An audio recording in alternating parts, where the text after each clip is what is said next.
Me and you right now. Yo, what's going on, YouTube? What is going on, guys? It is Monday at 3:06 because I suck, and this is the Pulse with myself and the beautiful Ryan Turner. Beautiful this time. Thank you, Derek. I'm excited to be here. Lots of drama, lots of things to talk about, lots of Reddit posts to grind through. Oh man, yeah. Speaking of drama, that's we got some stuff to cover. It's popping right now on the Reddit for sure. So those of you guys that are new here, first off, welcome. Thank you for hanging out. I'm gonna say immediately go subscribe to Ryan's channel. We switch off every week, my channel, his channel, my channel, his channel. So this week it is on mine. But please, you guys head over there and check out Ryan's channel. If any of my moderators are in the chat, please plug Ryan's channel into the chat. Appreciate you, man. Also, you guys, if you've watched this, we hang out on the Reddit. We're going to be answering Reddit questions and topics in the chat. Basically, besides super chats, we're going to be basically sticking on to what's on your screen once I bring the Reddit up. So that's where our focus will be. Also, we invited, I sent Shane Owens an invite. He might join us shortly, so you guys might see him pop in here. If you guys don't know who Shane is, he has a match coming up at the Shaw Classic against Vitautas Lawless, the pro strongman, ex-pro strongman. So I really wanted to get Shane on here to talk, but I think he's a little bit busy. Plus, I sent the invite super late. So hopefully he can pop in here and chop it up with us, but you might just see him join up randomly. All right, let's get into this. Let's bring up the old Reddit. I have it just normal right now. We usually do hot topics, but I don't know. You know what we need to get out of the way, Ryan? There's a million topics about contracts. Let's just get this one out of the way, right? Everybody, the hot topic right now is that it was said that Todd Hutchings is now under an exclusive contract with a company, and I believe that the company has come out. Originally, that was all that was said by Ryan Bowen and the AWE guys. I believe since then, Engin Terzi has said that he has signed to an exclusive contract with East First West. Even though you guys might think, because me and Ryan are on the inside, I don't know any of the specifics of that contract. I don't know if Ryan does. I know I do not. Ryan, do you know anything? I wrote it. Oh, you wrote it? Yeah, I said, yeah. No, I didn't read it. Not super privy to it, but I think enough data is out there. Enough videos have been made that the pieces are mostly together. There's still a few pieces missing, but the gist is certainly there. Okay.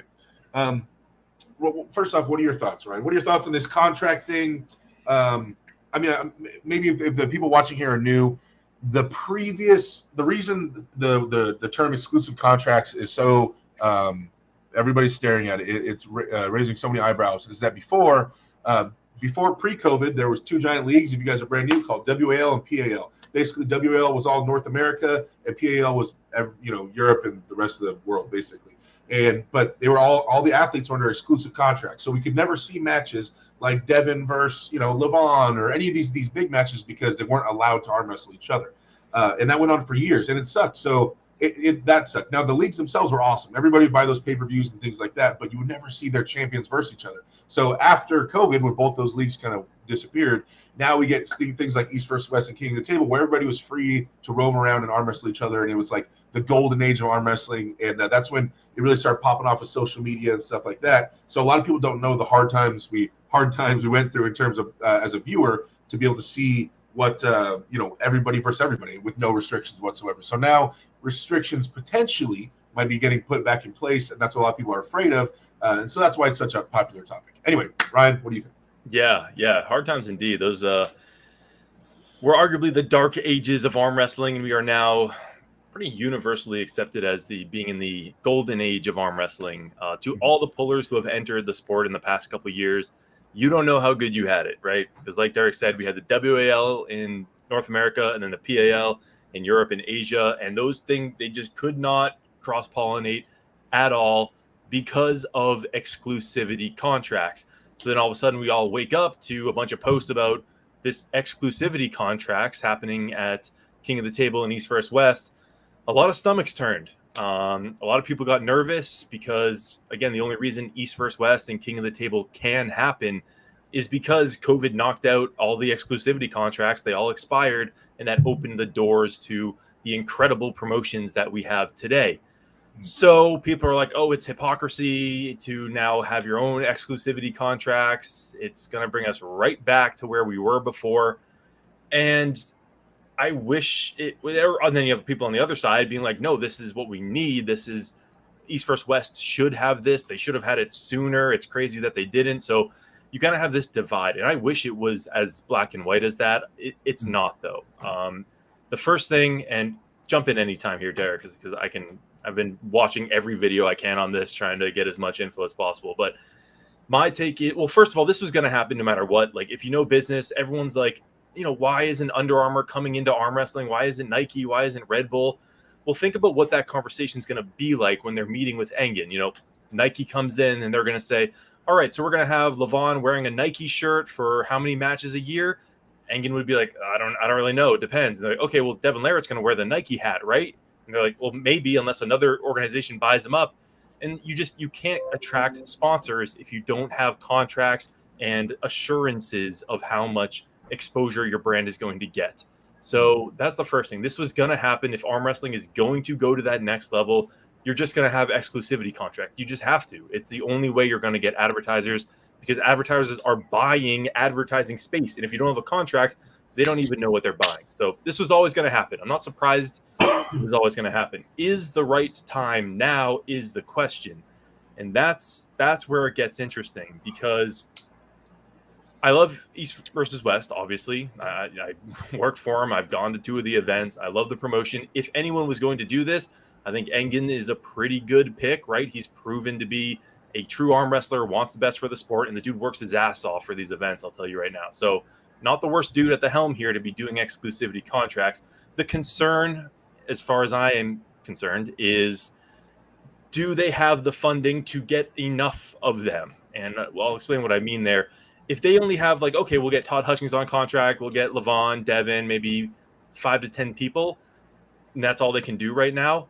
All that does is it takes the gloves off. And now every other promotion is going to be like, oh crap, we need to sign some guys. Because I can tell you right now, every single other arm wrestling promotion is having an emergency meeting, looking at the athlete pool, being like, okay, if East versus West is going to lock these guys up, we're going to have to lock these guys up before East versus West gets to them. So now it's kind of a race for everyone to just try to get their athletes and hug them real tight before another promotion comes and takes them. So the way this would work is if East versus West got everyone, right? If they're like, we got boom, boom, boom, boom, boom, we have a huge pool of athletes, and then we don't have to worry about people not being able to meet up because they're all under East versus West, king of the table.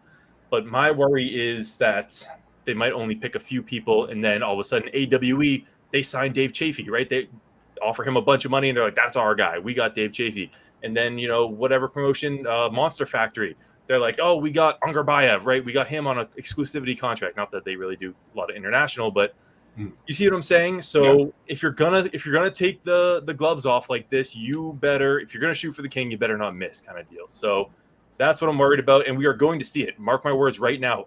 There's gonna be an announcement of some other promotion nailing an elite level puller who now can't go to East versus West. It's just going to happen. That's what every promotion is thinking about. So this was inevitable. Is now the right time? Well, we're going to find out. Sorry.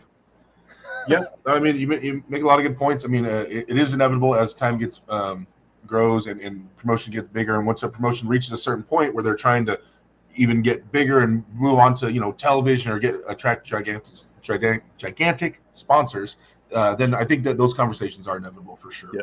I understand we might be in an okay spot right now with East versus West not having a ton of gigantic competition. I mean, Core Sports, runs King of the Table anyway, so I don't really consider that their competition. East versus West, I think, is pulling ahead of King of the Table anyway as a promotion.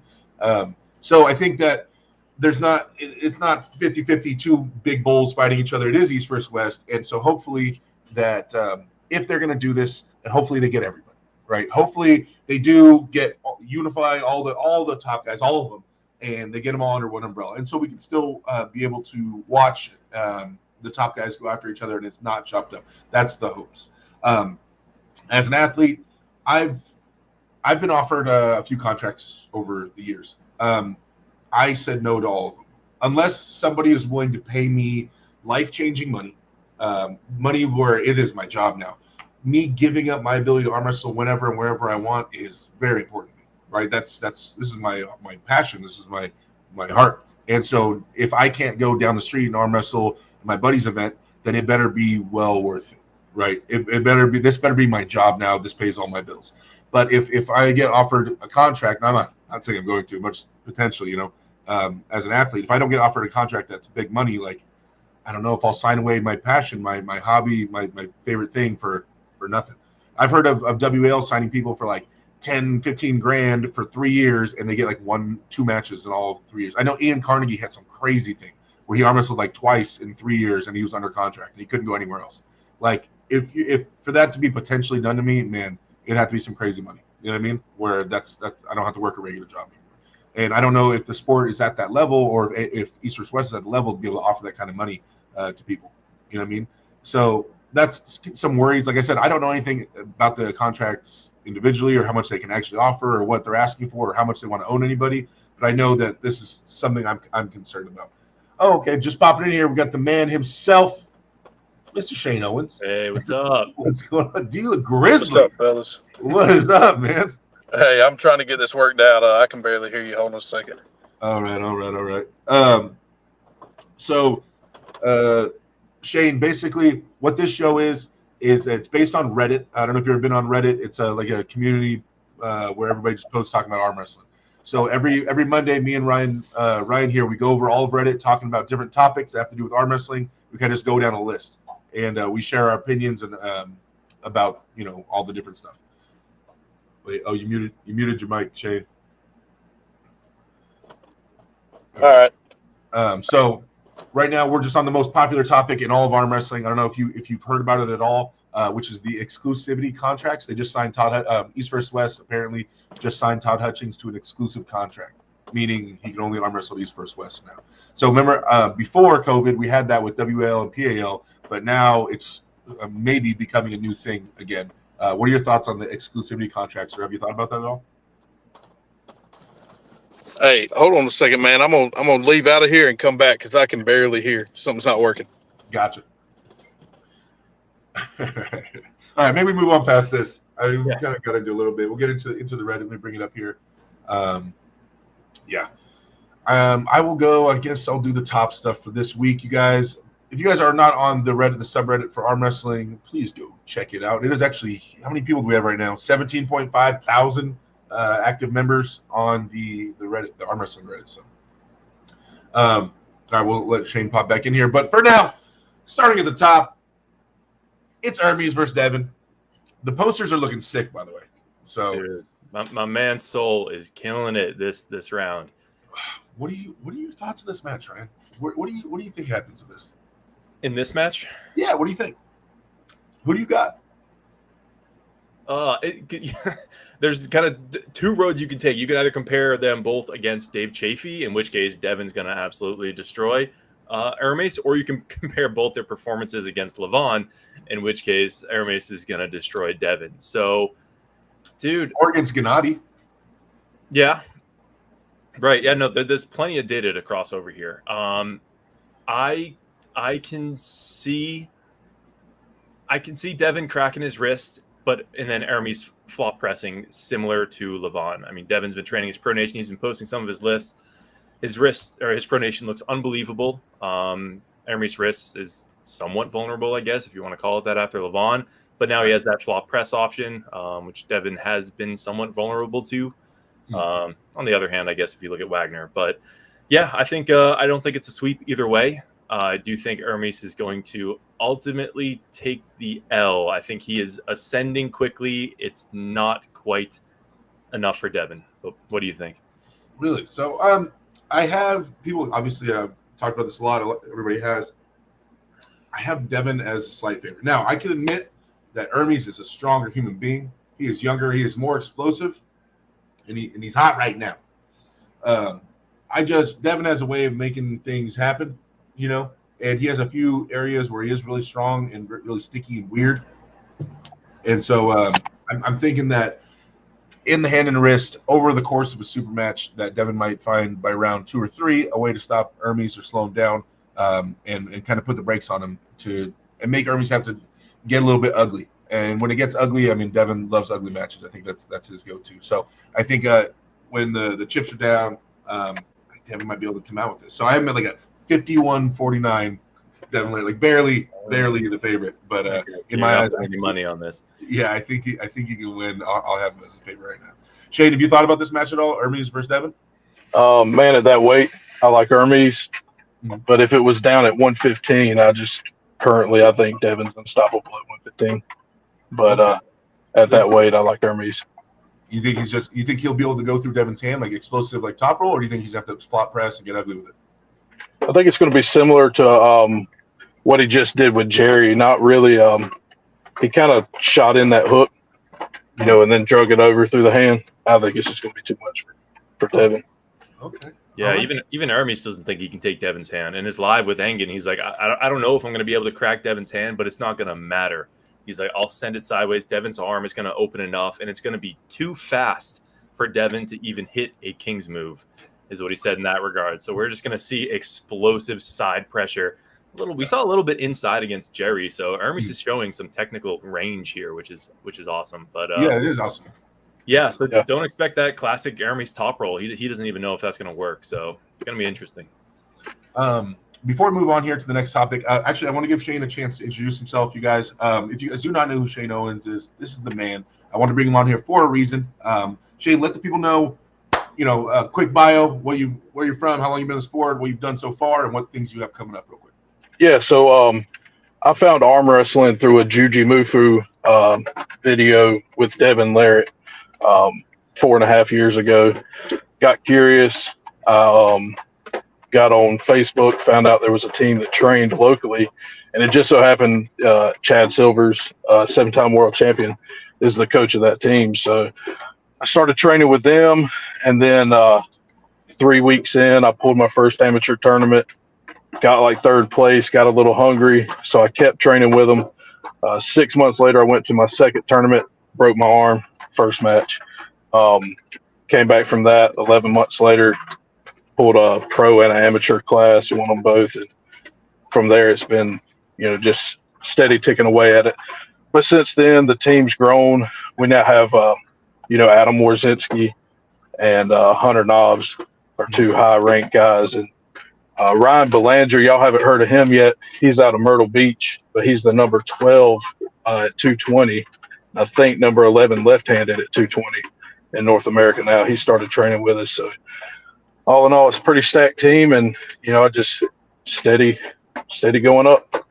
Okay, so in your area, what are you at right now? What are you ranked in your area right now? You're number 1. I'm the number 1 guy in the Carolinas.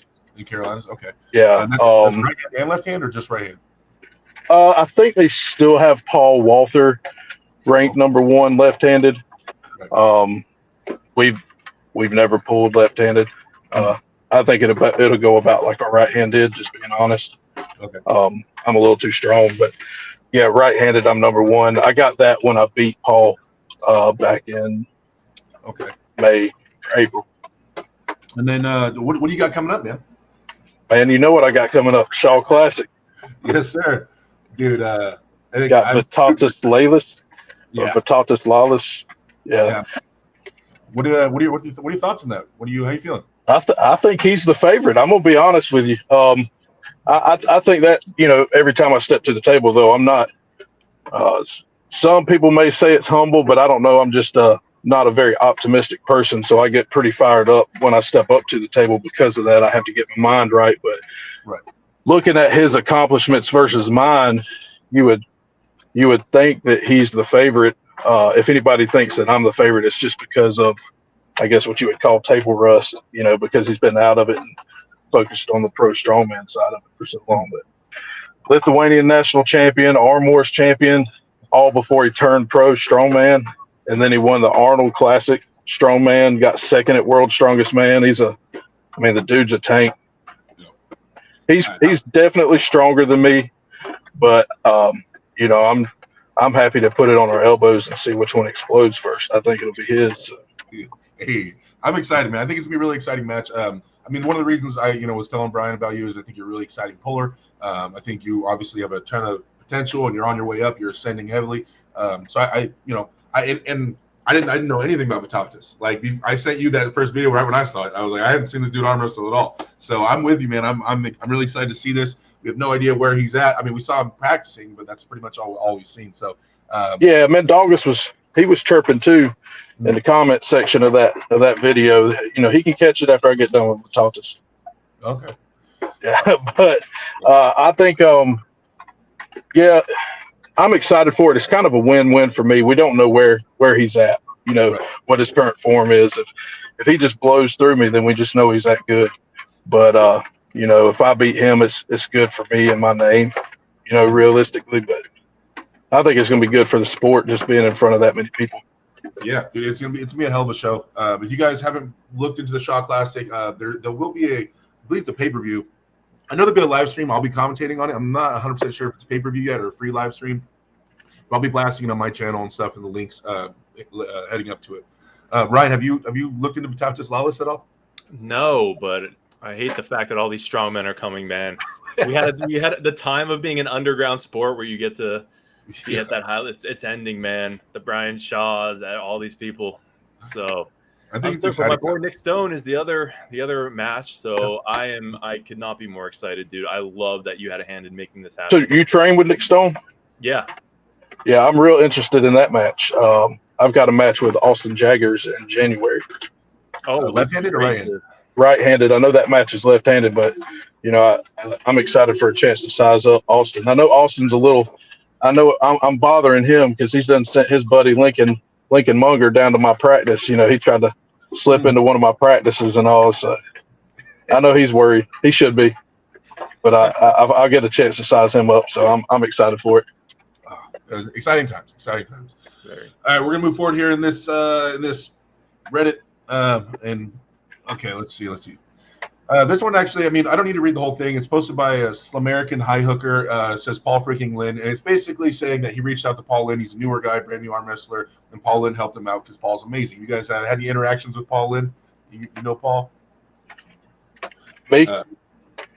Yeah, Shane. Have you dealt with Paul Linn at all? I have not. I've spoken with him, over Messenger a couple of times. I mean, I just know what everybody else knows, and that's he should be the president of the country. I mean, the man's he's the country's golden boy. Paul Linn can do no wrong, Exactly. I mean, honestly, I talked to Paul a lot, and I've been to East vs. West with him and stuff, and I got nothing but praise. Paul's always been a great dude to me, always willing to help, drop whatever he's doing to help out at all times, and he's an absolute monster on the table. Able to go over, one of the few Americans able to just go overseas and still handle business. You know what I mean? Like, no problems at all. So, Ryan, what do you think? Yeah, no, I mean, he's got it all. He's got brains, he's got brawn, and he's got character. Like, if you He's hear good looking. You were about to say he's good looking too. Say it. It's fine. Paul, you're good looking, man. Good job, man. I mean, have you seen his traps, dude? Let's be real, dude. I mean, come on. Like, don't make The me white say orc, it, dude. traps I'm on. blushing. Yeah, no, the dude's I mean, what can you say? He's the man. Yeah, I don't think you'll find any. I've never met a Paul Linn hater. So, yeah. Nah, I mean, when you're that strong, you can be that nice, though. Exactly. All right, we're gonna skip a little bit the stuff we already talked about, guys. The contract stuff, Devin versus Ermes. We're gonna kind of breeze past that because we've already touched on it. All right, so moving up, posted by Nefarious. This is actually the poster of the next East vs. West with all the matches coming up. What are some of your guys' favorite matches? I mean, besides maybe Ermes and Devin, you guys got any big ones you're looking at for this one? Adam Warzinski. Oh yeah, your boy. There you go. Yep. Adam and Artur Makarov. That's great. Artur is a beast. That dude, Yeah, that's a big arm. battle of the mutants, man. They both got that mutant arm and hand, Dude, that's how do you think that one goes? What do you think the match looks like, Shane? Well, it's what's going to be interesting about that is we're going to see Adam at 85 kilo. Oh, what's he normally walk around at? Around 205, 204. So he'll be dropping down to 187. Ooh, man. Okay, all right. Yeah, I mean that's Adam's. I know he had Bacho was a bit of a for Adam. I think it shocked everybody. No one knew where Bacho was really. And Adam sadly was the guy we had to send in there to find out where Bacho was. But I mean, watching him at Arizona, he looked amazing. So excited to see how he's gonna do with Artur. And I think Adam is the type where he took the Bacho thing and went home and just went even harder to work. I know that dude works hard, so I'm sure he even doubled down after that. He's off, man. He's off just a little bit. Adam is. He works harder than anybody I know. Mm-hmm. Sometimes I think he works too hard. Well, the results are speaking for themselves, so I mean, I think that's good. Ryan, what do you think? What's one of your most exciting matches on here? Dude, I mean, I'm fascinated with Rayvaz right now. Yeah. I mean, I might be misquoting Levon, but I'm pretty sure he said if anyone is going to dethrone me, it's probably going to be Rayvaz. And this was like a year ago, which sounded crazy. And then we saw what he just did to Chafee, and nobody's handled Chafee that fast. And then he just did a live with Engen, and he's like, I'm even better. He's like, I'm getting all the rust off, right? Because he had retired. He's just coming back, and he's getting better every time. So, and then obviously Vitaly Lalitin was for a while number 2 in the world, right after the top 8. So I love that match. I think it's going to say a lot about Rayvaz. And if he wins that, I mean, I think he gets a shot for number 1 against either Devin or Ermes. That whole bottom row is pretty interesting, really. I mean, obviously, I have my match, so obviously that's important to me. But if I take that out, I'm trying to think, what match am I like? You know, if I'm across the room, like, oh, that match is on. What am I setting my drink down and running over to make sure I see, like, which match is gonna pop out to me? Be like, oh, I gotta watch this one. This one's gonna be crazy. I think probably for me, it's probably Vitaly and Rayvaz. Honestly, that's gonna be the one that, I mean, obviously I'm a super heavyweight, and I know these guys, and I pulled one of them and hung out with Vitaly a little bit, gripped up with him. I'm really interested to see how this goes too. I think Rayvaz stylistically has the advantage because he's knuckles up, and Vitaly likes to dump. But I also think Vitaly's dealt with top rollers his entire career that try to use that. Like when I pulled Tim Bresnan, right? The obvious answer for Tim Bresnan, because he lowers his wrist, is to high knuckle top roll. But Tim built up these insane fingers where he wants you to try that. Like he waits for you to try that so he can just crush you down, and because he doesn't have that opening. So I'm assuming Vitaly, since he likes to dump a little bit, that's not a wide open door like you would think it is. You know what I mean? And so I think that Vitaly with his longer levers, I think he's going to be able to beat Rayvaz in the end. I don't think it's going to be easy, but I have Vitaly picked on this one. But that's probably the one that pops out the most. I mean, obviously I want to watch all my North American brothers go to war, but just as a match, I'm really excited to see that one, to see what comes out of that amongst all these, I think. But, man, there's so many badass ones. I'm really excited to see how Dustin Hyatt's going to do him on that big stage. Brad Grundy and Kyle Hutchinson, I think in raw horsepower, maybe Kyle Hutchinson, but Brad Grundy, I think, is a smarter arm wrestler a little bit. I think he's going to tighten up really well. I want to see how he handles that horsepower. There's so many. I definitely have thoughts on all these matches and to see how all this is going to go. Ruslan coming for redemption for his brother against Paul, for Paul tearing up Rustam. I don't know. There's so many badass matches in this card. I'm really excited to see it all. Is Grundy? I'm trying to remember. Were there any matches of people who qualified through the qualifier system at East First West 8, or is this the first event? Elizabeth Grundy, and Dustin Hyatt. Yeah, right. So I think that system's wicked cool. So I'm excited for any match where someone makes it through the qualification system, because I think that just paints such a cool story. It's like a Mortal Kombat movie or something, right? You grinded your way. You didn't just get an invite because you're well known. So all those I think are really exciting. Dude, Engen offered me matches with Ivan Matyushenko left-handed, and I was like, no, thank you. I was like, Engen, I'm not there, especially not left-handed. Hell no, I'm good. Give me a little bit of time. All right, moving forward. Okay, it's more Engen stuff about contracts. All right, well, I guess this is a little bit. We can touch on this. This is posted from the one from Masai. He says, it's Ermes, quoting Ermes, says, I won't let Devin cheat me. If the initial position is not fair and correct, I won't pull. I can wait an hour. He's basically talking about Devin's cheating and cheating or fighting for advantages in the set, whatever you want to call it. What do you guys think? Do you think that Ermes will be a victim? Do you think that Devin is gonna get away with all his antics and pissing the refs off and getting away with his cheats? Because last time, with Gennady, a little bit that backfired a little bit, and Devin got called on a potential elbow foul that wasn't. Some people argue it wasn't even realistic, and that it set up the rest of the match for Devin to lose. They say if he would have won that match, they did call it elbow foul. It could have changed the whole super match after that, right? The way it all unfolded. So do you think Devin's gonna get away with all his stuff or what? I don't think he's getting away with what he has before. That what is it? The squeaky wheel gets the grease. Yeah. And his antics have been the squeaky wheel for a while now, and I think we're seeing him get away with less and less of it. I think it kind of probably culminated with Evgeny Prudnik in that match. I think it was just a little too squeaky at that point. Right. I think they're going to fix it. He's still going to get away with some of it, and Ermes is saying the same thing that a bunch of guys. I mean, Prudnik even said that he wouldn't get away with it, but he still did. So he'll get away with some of it, but I don't think they're going to allow it to the extent that it was before. Yeah, no, I agree. Especially, Ermes his English is great, right? So he'll know exactly what Devin's saying, and he's not afraid to argue. And he's already calling it out weeks in advance. He's not going to let him get away with it. But I mean, at the end of the day, it shouldn't come down to Ermes. It should be the refs. But there's no doubt Devin's going to try it. I think Ermes will just walk away if he has to. Ermes is going to walk up to the table like he did with Jerry, saying center, Reese, center, before they even grip up. So, yeah. I remember Ermes traditionally, right? We were talking about how he's adjusted a little bit. He's showing a little more versatility with the hook and, with the weird press against Levon, the little wedge thing. And but I also remember Ermes at WAL. I also remember Ermes feeling very uncomfortable against Matt Mask and how that went. I also Who was the ref? All right. It's crazy ref because WL. I'm just saying when Ermes is really uncomfortable, he doesn't tend to do super well, right? And so when he lost traditional Ermes without his hand, because we all know that the small games you can play in the setup can really affect how your hand is going to look after they're ready to go. And so when Ermes loses his hand, Alex Cadorette traditionally falls apart. Traditional Ermes falls apart without his hand. You know what I mean? And so those games, I think, can really mean a lot. If Devin can get away with it, I think it can really mess up Ermes' hand. And if Ermes loses his hand, traditional Ermes kind of falls apart. So I think this is really going to show what kind of versatility Ermes has in dealing with that and what he can do if Devin does get away with some of it, if he can still make it a match.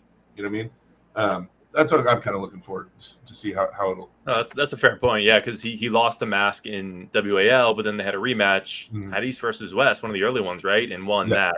Where the reffing was a little more strict. So, yeah, very set up. I just remember seeing it, look on Ermes' face at WL, like, what is going on? Is anybody watching that? Like, what are these rules? What is happening right now? You guys crazy?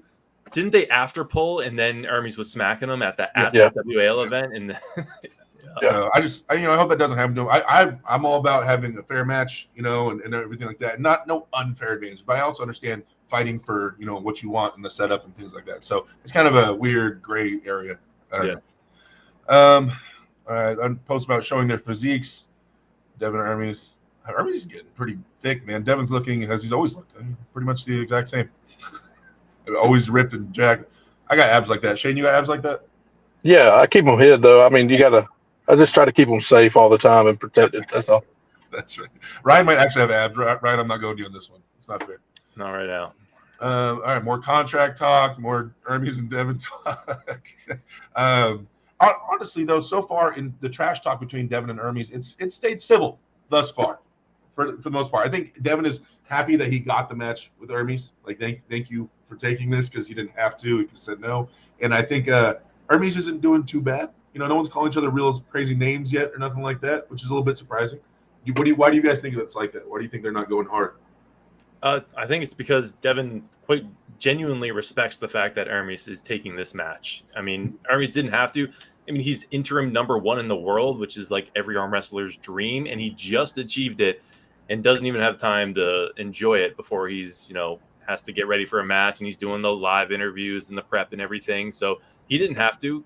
I mean, he has the world in his hand right now being in the spot he is, but he was like, listen, I'll take this match, very short notice, 4 weeks, not even. So I think Devin's like, that's super respectable, which it is. And I think he's giving him due credit. However, Ermes did just call him a cheater in the live with Engen yesterday. So I'm sure we'll get a response from Devin. I don't think that's disrespectful to Devin. I think he owns it. Maybe you're right. That's true. He definitely is not afraid to admit, that he goes for what he wants in the setup. Okay, someone posted here from nowhere. We haven't heard of this name in a little while, really. It says, even though he has a losing streak, Monster Michael Todd gave Helder a Vaz and Auger by it, but I hope he returns really strong. Have you guys been looking into Mike at all? Like, do you guys have any knowledge on how he's doing or his I guess where he's coming from? I don't know how he's doing. I can speak from personal experience. I detached my left bicep about 2 years ago now.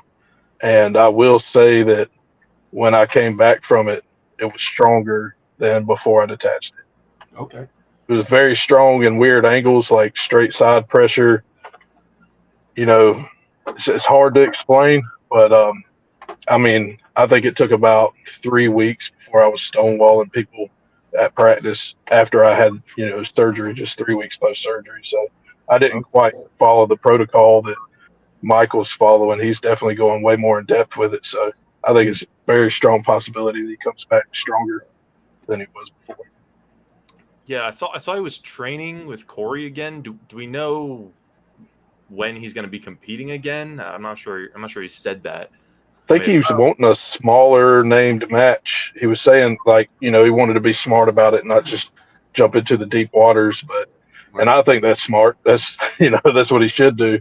I think it's just going to come down to mentally. I know that what they do with that surgery, it's solid. The tendon is going to be solid, so it'll just kind of come down to his mentality. I think it'll be stronger than it was before if he's confident in it. Yeah, because he cut to 100 kilograms for Ungarbayev. So is he done in the supers? I wonder. I never know. Well, also, I mean, knowing Mike and how competitive he is, I think him and Rebecca both know, like, if he gets a match, any match, he's gonna go all. It's not gonna test that thing. He's gonna throw everything in it. He can't go half speed. Yeah. Right. So if whatever match Mike takes, when he does do his first real match, he knows he's gonna go ham. So he wants to probably be really, really ready, knowing that. It'll be interesting to see what style he ends up taking. With the added mobility that he has now, even being able to get further inside, closer to his chin in the setup, all of that will be extremely interesting to see, especially as somebody that started in the sport after he was already, at the height of him under the table. So I got a lot of hate for this. I said, I think that after surgery, if everything goes well and Mike can get a lot tighter, that changes so much for him. I don't think people understand that if he has to arm wrestle out here because he can't get tight, his ability to press, which was previously his best weapon before a King's move, now that's an option. Now he can bring you back in and get his shoulder behind it, and that's crazy. His press is still world level. It's still, I don't know how it is after the surgery, but up until the surgery, it was still world level if he can get behind it. It was getting behind it's the hard part. So now that he'll have the ability to get tighter and transition quicker, even have more of a traditional hook available, there's going to be a lot of things that could open up for Mike that I'm excited to see if he gets full bore and all that horsepower into it. Mike could still come back and be amazing. I really do think that. So I think he could be better than he was in the past couple of years. Yep, I agree. All right, posted here by Square Ambassador says we have a new champion. Levon's wrist finally cracked open, and it looks like he has like a therapist here working with his wrist. I don't think my wrist goes back that far. Get her on the contract. Yeah, get her on the contract. Yeah, sign her to an exclusive contract. Yeah, I can't even do like flat push-ups anymore. It kills my wrist. I can't. My wrists don't go back like that anymore. He doesn't look happy about it. No, not at all. Let's see. More thoughts from Jerry Cadorette. Oh, okay. So after Jerry's match, this is posted by Bez Glazard, and it's basically Jerry talking about, after his match, the pneumonia and the flights being canceled and the auto accident and all the things that worked against him, and that's generally why he lost to Ermes. What are your guys' thoughts on that? Do you think that we knew this stuff going into it, but should Jerry just have not taken the match? Like, if you're going to say all this stuff, do you just not? Why even take the match? If you're going to come equipped with all these excuses, or is he trying to save the event? So he took the match to be a good guy and honor his word, no matter what shape he's in. He takes the match. What are you guys' thoughts on all this stuff? Because Jerry's been pretty out there. I know I've seen a few posts about him talking about why he lost and all the reasons. Like, how would you guys have taken this? I guess. Yeah, I mean, there's definitely a little bit of the latter there where it's like, listen, he made a commitment. We need this. Like, if he didn't show up, man, that East vs. West 8 had so many. It was like 11 athletes had to be swapped out, and now this is happening right before the event. So I'm glad he showed up. Needed it for the show. Needed it for Ermes, right? They already canceled once before because of an injury. So I'm glad he did, but that doesn't change the reality. I mean, he did go through all this stuff. People were talking to him, a week out. He did not sound good. He was coughing. So he really did have pneumonia. You can see the public log of his flight. It got canceled. That did happen. He did he got in a car crash on the way home from it in an Uber. So, I mean, these things did happen. Should he have kept it under wraps, maybe. But I mean, it is what it is. What did he drop, like 20 or 30 pounds for the match? So it's like, do you hide these things, or do you just be an open book and be honest? Hey, here's the situation. I don't really know. I think everybody knows what happened, and I would like to see it not. I would like to see him not bring it up anymore. You know what I mean? Like, I don't think he needs to try to justify himself every time something's said, because everybody does know what happened, and the more he says it, I think it'll look more and more kind of like excuses, whether they are or not. But I do think that he took the match just to save the card, for Ingen, and for his future possibilities with Ingen. I'd like to see Ingen look out for him for it. I'd like to see him get a good match, as soon as he's healthy. Do you guys think, honestly, in your opinions, do you think if Jerry was 100% nothing wrong, do you think the match changes? I think it does. I don't know that the result changes, the end result, but I think the match changes completely. Okay. So you think Jerry would have actually been able to get in there a little bit, actually give it some? Okay. I mean, you just said 20 to 30 pounds. I think I'd heard 20 kilo is what he had lost with pneumonia and all that. And I mean, so that's like, what, 42, 44 pounds, something like that.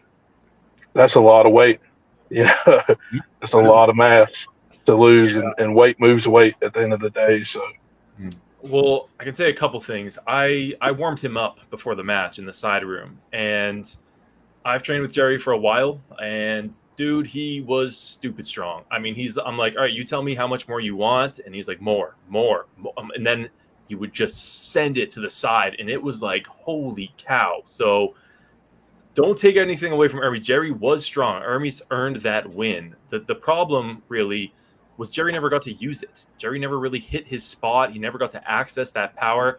Ermes shut that off. And so the only excuse, if you will, is whether or not all of this kind of slowed Jerry's reaction time, because he felt strong, but it didn't matter. He could have been stronger than Levon. It wouldn't have mattered. He never got to use it. And kudos to Ermes for not letting him. So it's just, how was he slower off the start? Was that the problem? Pneumonia is not going to help that. But I mean, listen, kudos to Ermes. We shouldn't take anything away from him. Look, like I said, I don't know that it changes the end result, but I do think it changes the match. I think it would have been, it could have been a 3-2 match. Yeah, Jerry may have been more confident in trusting himself more to send it on the go. Maybe that would have been a difference maker, but all I can say, he was strong. Yeah, it looked dominant, but yeah, like you said, I would have really liked to see what happened if Jerry got into his spot and how Ermes would have dealt with it. Well, he sounds motivated, man. Like, he's not going away, so I can't wait to see him back. Man, there's no training questions on this stuff, Ryan. In the top post of the week, it's all popular topic stuff. I'm going to go back to standard here. All right, so we want to get into a couple of training questions. Love answering these for the guys to ask, how they do lifts. All right, here we go. Watch this video right here. Posted by OK Lettuce 9044. Says rate my lift. So he's doing pronation wrapped around his wrist, but the top part is coming out right over his knuckle. So it's actually hitting rising and pronation. Shane, do you do any of these small, like, partial movements, or are you more big movement oriented? Usually it's like 12 ounces, and I just try to stay tight, and I pick it up off the table.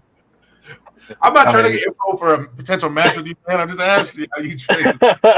No, I do have. I didn't start lifting until I started arm wrestling, and then I got into kind of power lifting on the side, and that's how I detached my bicep.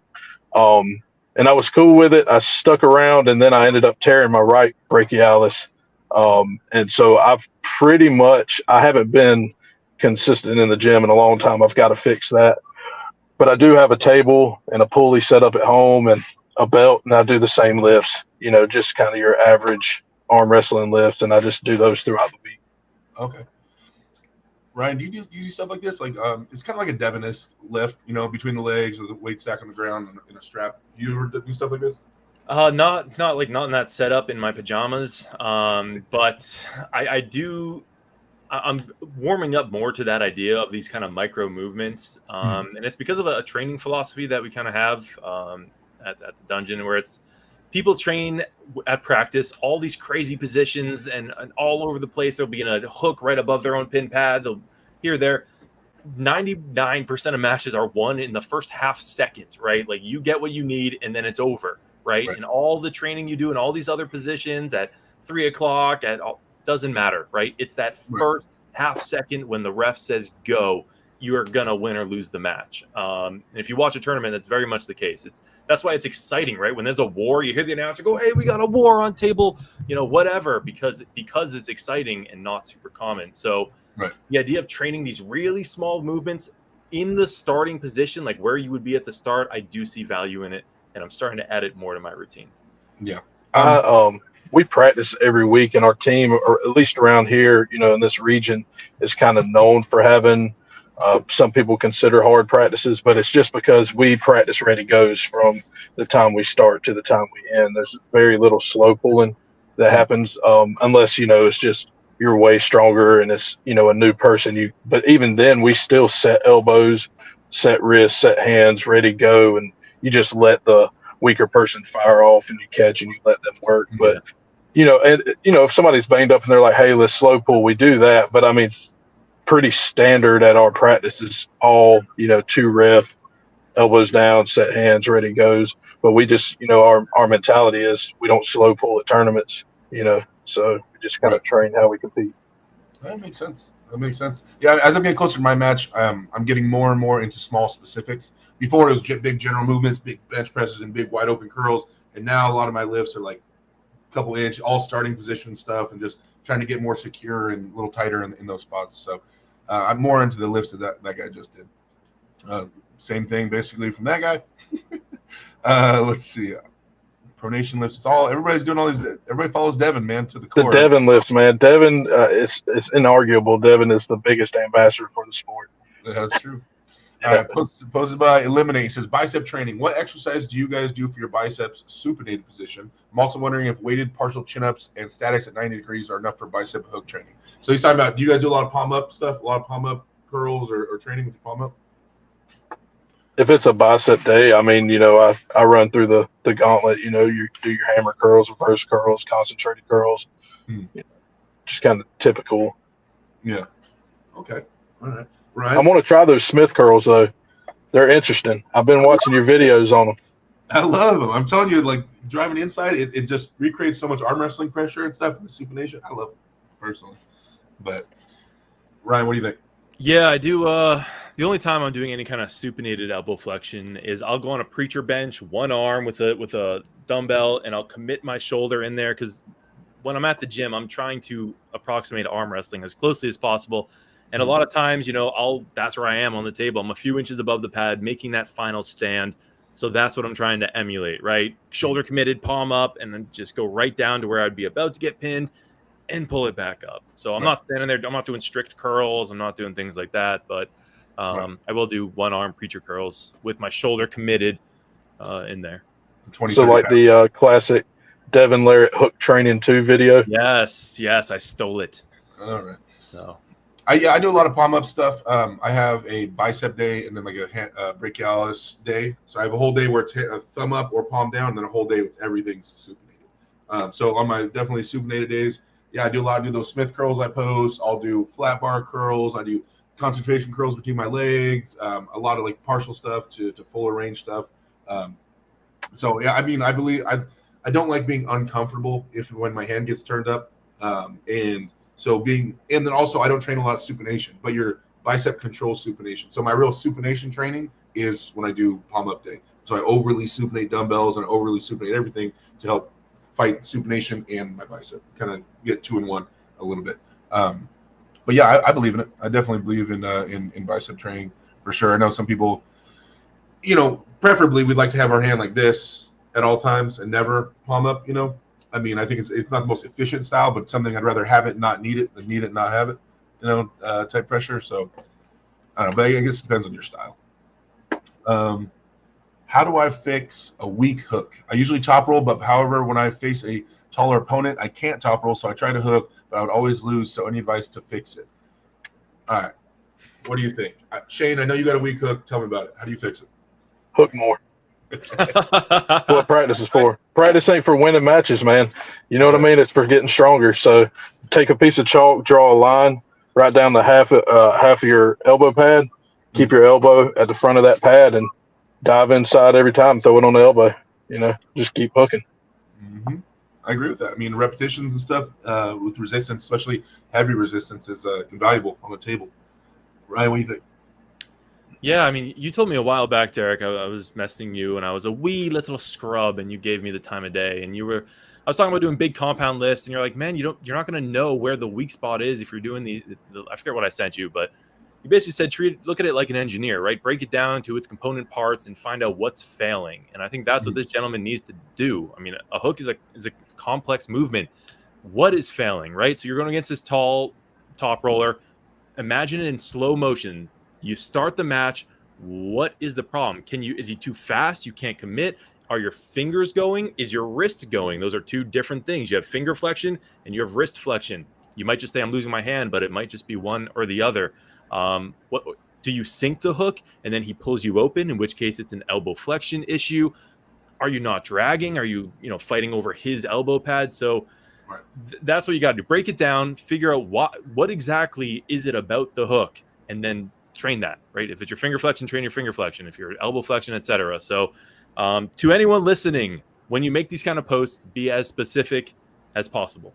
That would help a lot. But I can generally always tell when a hooker is trying to top roll or a top roller is trying to hook. I can call it from 100 feet out. You can see it because generally when a top roller starts hooking, one, they never go below the wrist. They're so used to fighting above the wrist and everything that even when they hook, they stay up. And you can see because they won't commit, they won't chop fully to try to get into a deep hook. They do a higher hook, a high wristed hook.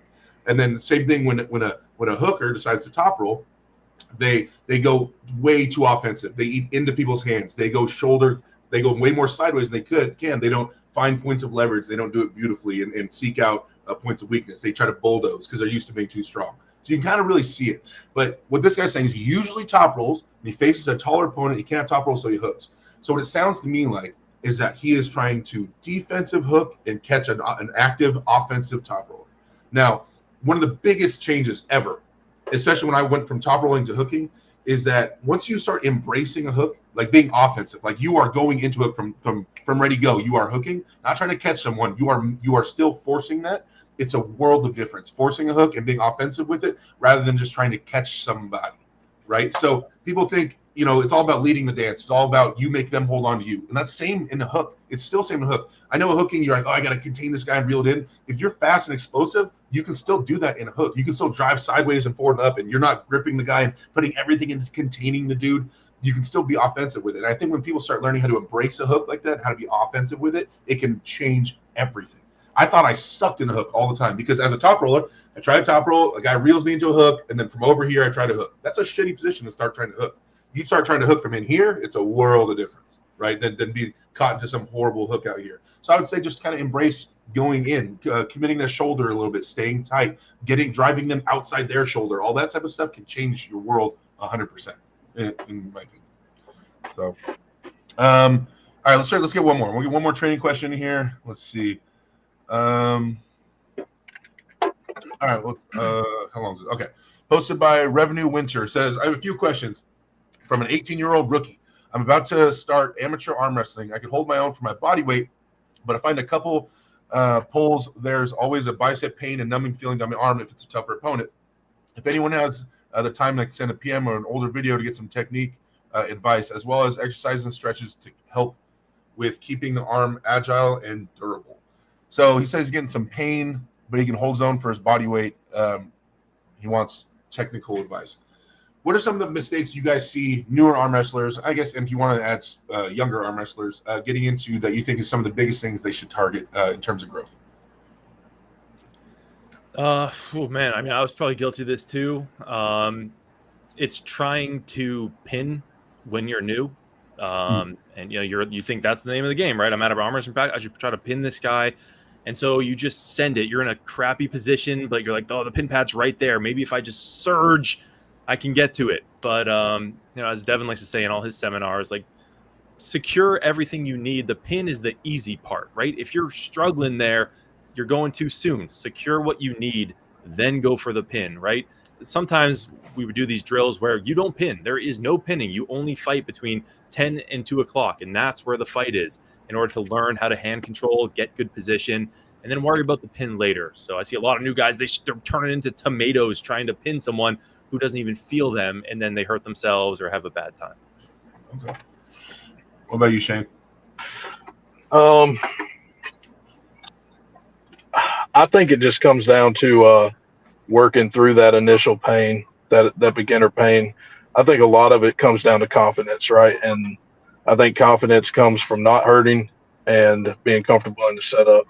And but I think a lot of that's caused by, like he said, that they see the pin pad and it's a target.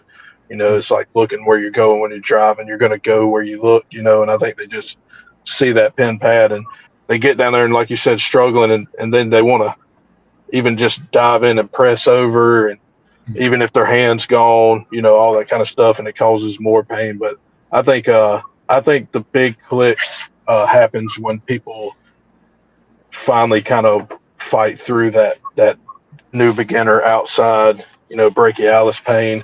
They're not hurting as much. They feel confident, and the hand, it's so important. That was like the first big click for me in my brain. Was like, I spent 16 weeks where I drove to Chad Silver's house during the week, like an hour one way, just to train 2 hours, just working hand, pronation, supination, wrist, forearm. And then once I got to the point that I could grab people's hands and feel confident that my hand wasn't just going to be blown open, I learned the dance. It was no longer a forceful robotic, that's when I learned the dance. Yeah. That makes sense. I mean, the same thing. Yeah, when I picture a new guy coming into practice, I'm picturing shoulder commitment, internal rotation, ugly arm wrestling, rushing for the pin, trying to beat everybody in front of him to see where he sat in the pecking order of practice, and kind of establish that. I mean, I would say as a new guy, understand there's going to be pain. It's unavoidable. On my team, we go right at it. For day one, I teach everybody how to hook. I have for 10 years. I'm a fan of going at the pressure, getting it over with, rip the Band-Aid off quick rather than doing it slowly. Either way, it's going to hurt. I don't care if you're a top roller, it's going to hurt over years. Let's just go right at that elbow right away. So I teach people the same thing every single time. Step one is safety. Step two, we get into hooking. And all the other steps are just what Ryan was saying. It's establish your hand is the most important thing you can possibly do in any arm wrestling match. To get your hand to look the way you want your hand to look, whether you're top rolling, you want to look like this, hook, you want to look like this, that's the most important part. That's the biggest thing you can do to influence whether you're going to win or lose. So step one, establish your hand. Step two is get ready to pin. That's how I word it. Get ready to pin is own the three joints. 1, 2, 3.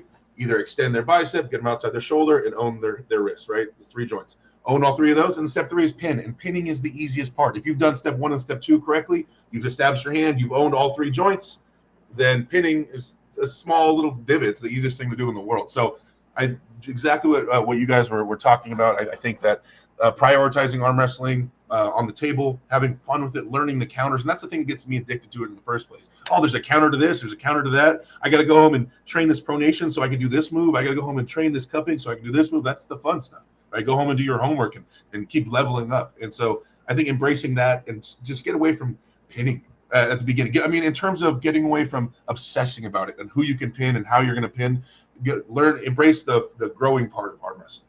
I just went to a tournament this weekend, the Anaheim Fit Expo, and I had a bunch of amateurs from my team there competing. And they were all nervous, and one guy was like, looked like he was about to throw up. He was like, oh, what am I going to do? And I always tell him, I said, listen, if you're taking arm wrestling serious, and in 5 years you want to be some world champion, what you do today does not matter. Get it out of your head. You're not going to remember this. You're not going to care about this medal. How you place doesn't mean a damn thing. What's important here is that we get a ton of experience. You learn what this is all about, and we grow from this. Every tournament you're going to have from now until whatever it's all about experience until you start getting, we'll say pro bracket, or we'll start saying whatever, until you start being a real threat. Stop caring about how you place. Obviously, do your best.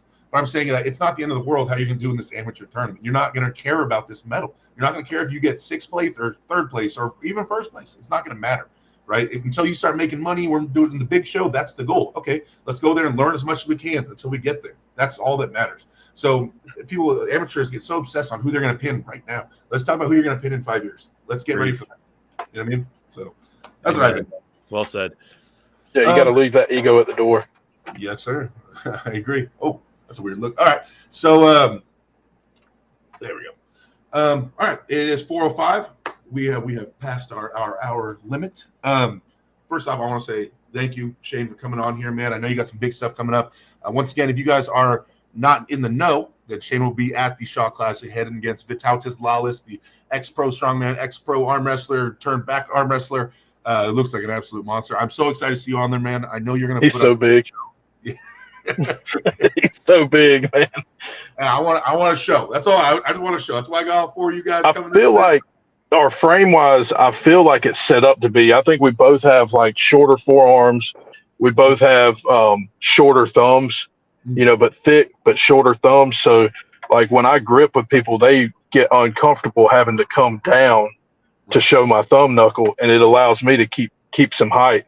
And I know that he has the same thing going for him. So I think we're just gonna. I honestly feel like we're just gonna smack in the middle, and it's gonna be on. You know what I mean? I feel like we both are gonna go the same way, just unless one of us has an avenue that's just way stronger than the other. Hopefully that dog gets to come out and we get to see some fight. You know what I mean? And you guys, we get to see a dog fight in the center of the table. I'm excited about it, man. But either way, thank you for coming on the show, and I appreciate the invite. Yeah, 100%. Ryan, any closing remarks? Yeah, the Shaw Classic is August 19th and 20th, right? Yeah. And your match is the 19th? I don't even know yet. I don't know if it's set yet. I think tentatively I'm the 20th, but that's tentative. That can change. Well, either way, this is a huge opportunity. Please support this. This is how we grow the sport, getting this in front of new audiences. So, check that out. Shane, thank you so much for hopping in here, man. That was great. It's awesome when we have a guest in here. And, signing off. All right, guys. I'll see you guys Wednesday on my channel. If you guys get a minute, come check it out. If not, subscribe to Ryan's channel, like I said earlier. And Shane, you put videos up on your channel. Yeah, you doing the YouTube thing? Yeah, I put up videos on my YouTube. It's at Shane Owens. Okay. Any moderators, please plug that in the chat as well. You guys give both these dudes subscriptions. It helps grow the sport. All arm wrestling, all tides, rates, all ships. You know what I'm saying? Subscribe to everybody. This is what I'm saying. Appreciate it, both. Thanks for coming on here, guys. I will see you guys around next week, Monday at 3 o'clock, real time, PM, Western time. Big time. East Coast, East Coast. All right, see you guys later. All right,